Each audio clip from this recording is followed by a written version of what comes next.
there are a couple.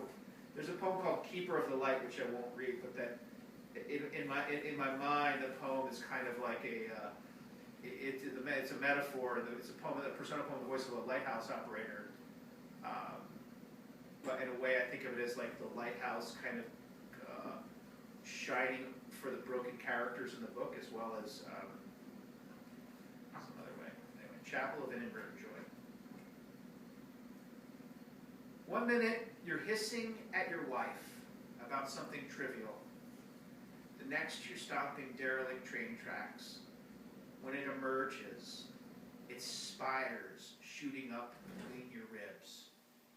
Your gaze swivels skyward and catches a clutch of birds glittering over a smokestack, sparkling back and forth in the sky in various formations like a math equation being worked out in the mind of a genius.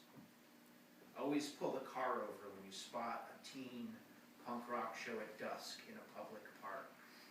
Always drink a glimpse of a white horse in a sunlit pasture at the end of summer.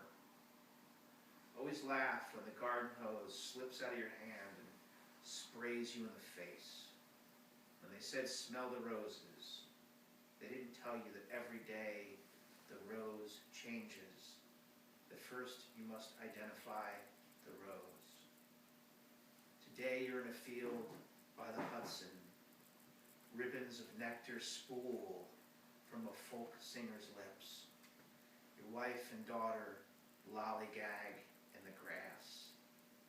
Sunlight drizzles through tree leaves. An organic stained glass window.